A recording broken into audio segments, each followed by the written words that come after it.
ഉമ്മൻചാണ്ടി സർക്കാരിനെ പിടിച്ചുകുലുക്കിയ സോളാർ സരിത വീണ്ടും കളം നിറയുകയാണ്. ആരോഗ്യപരമായി ഏറെ അവശത അനുഭവിച്ചുകൊണ്ടിരിക്കുന്ന സരിത നായരെ ആരൊക്കെ ചേർന്നാണ് ഒതുക്കിയത് എന്ന ചോദ്യങ്ങൾക്കൊന്നും വ്യക്തമായ ഉത്തരങ്ങളില്ലാതെ പോകുമ്പോൾ കഴിഞ്ഞ കുറെ കാലങ്ങളായിട്ട് അവരെ കേരളം രാഷ്ട്രീയത്തിന്റെ ഏഴയലത്ത് പോലും കണ്ടില്ല. എന്നാൽ കഴിഞ്ഞ ദിവസം വീണ്ടും ഒരു ഫേസ്ബുക്ക് പോസ്റ്റുമായി സരിത നായർ കളം നിറയുകയാണ്. തെരഞ്ഞെടുപ്പ് കാഹളം മുഴങ്ങിയപ്പോഴാണ് വീണ്ടും സരിത തലപൊക്കി തുടങ്ങുന്നത്. പറഞ്ഞു വരുന്നത് ചലച്ചിത്ര താരങ്ങളുടെ സംഘടനയായ അമ്മയുടെ ജനറൽ സെക്രട്ടറി സ്ഥാനത്തേക്ക് മത്സരിക്കുന്ന നടൻ ബാബുരാജിനെതിരെ രൂക്ഷ വിമർശനവുമായി സരിത എസ് നായർ രംഗത്ത് വന്നിരിക്കുന്നത്. എന്നാൽ ഇവിടെ ചർച്ചയാകുന്നത് മോഹൻലാലിന്റെ പേരാണ്.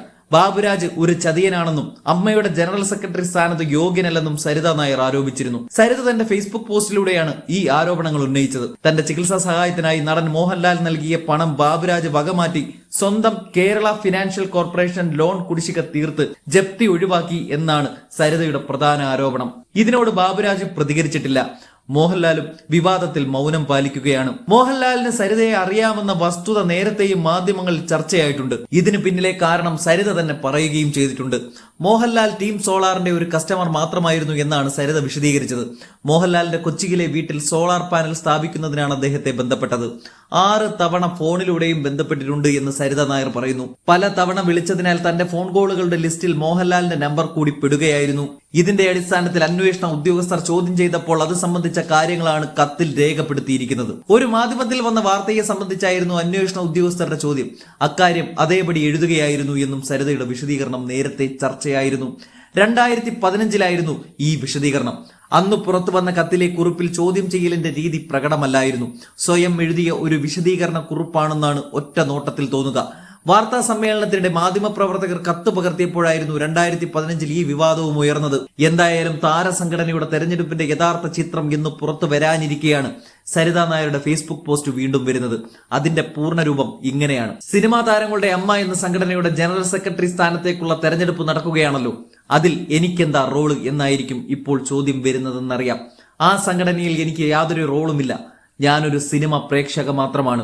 പക്ഷേ ഇപ്പോഴത്തെ ജനറൽ സെക്രട്ടറി സ്ഥാനത്തേക്ക് മത്സരിക്കുന്നതിൽ ഒരാൾ ബാബുരാജ് എന്ന ബാബുരാജ് ജേക്കബ് ആണെന്നും കണ്ടപ്പോൾ ശരിക്കും എനിക്ക് അതിശയവും ഞെട്ടലും ആണുണ്ടായത്. ഒരു സാധാരണക്കാരിയായ വളരെയധികം ബുദ്ധിമുട്ടുകൾ അനുഭവിക്കുന്ന ചികിത്സയ്ക്ക് പോലും ശരിക്കും കഷ്ടപ്പെടുത്ത ഒരവസ്ഥയിലാണ് ഞാനുള്ളത്.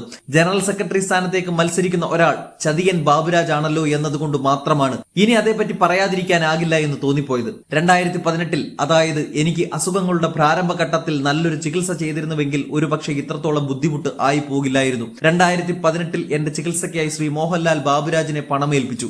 ആ പണം എനിക്ക് എത്തിച്ചു തരാതെ വകമാറ്റി സ്വന്തം പേരിൽ ഉണ്ടായിരുന്ന കേരള ഫിനാൻഷ്യൽ കോർപ്പറേഷന്റെ ലോൺ കുടിശ്ശിക അടച്ചു തീർത്ത് ജപ്തി ഒഴിവാക്കി. എന്നോട് മാത്രമാണോ എന്ന് ഞാൻ അന്വേഷിച്ചു. അല്ല, ബാബുരാജ് സമാനമായ നിരവധി തട്ടിപ്പുകൾ കേരളത്തിലും ദുബായിലുമൊക്കെ ചെയ്തിട്ടാണ് നിൽക്കുന്നത്. ദുബായിലെ ഒരു വൻ തട്ടിപ്പ് നടത്തിയത് കാരണം പുള്ളി തിരിച്ചവിടേക്ക് പോകാതിരിക്കുകയാണ്. പാസ്പോർട്ട്, റെസിഡന്റ് കാർഡ് കോപ്പി ഞാനിവിടെ നിൽക്കുന്നുണ്ട്, ആർക്ക് വേണമെങ്കിലും പരിശോധിക്കാം. ഇദ്ദേഹം അമ്മയുടെ ജനറൽ സെക്രട്ടറി സ്ഥാനത്തേക്ക് വന്നാൽ എന്താണ് സംഭവിക്കുക എന്ന് എനിക്ക് പറയാൻ അറിയില്ല. സ്ത്രീ അഭിനേതാക്കൾ കൂടെ ഉൾപ്പെടുന്ന ഒരു സംഘടനയാണ്. പ്രായഭേദമന്യേ ആർക്കും ഒരു ബുദ്ധിമുട്ട് ബാബുരാജ് കാരണം ഉണ്ടാകാതിരിക്കട്ടെ എന്ന് മാത്രമേ പറയാൻ പറ്റുകയുള്ളൂ. സ്ത്രീകളുടെ പ്രായം പുള്ളിക്ക് പ്രശ്നമല്ല.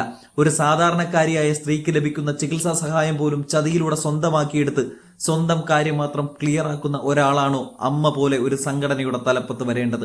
ഞാൻ ബാബുരാജിനെതിരെ നിയമപരമായ വഴികളിലൂടെ നീങ്ങിയിരുന്നു. പിന്നീട് പലർക്കും അതുകൊണ്ട് ബുദ്ധിമുട്ടുണ്ടാകും എന്ന് ചിന്തിച്ചു. ആ പരാതി അങ്ങനെ തന്നെ നിലനിൽക്കുന്നുമുണ്ട്. അമ്മയുടെ ജനറൽ സെക്രട്ടറി ആകാൻ പറ്റിയ ഒരാളല്ല ഈ ബാബുരാജ്.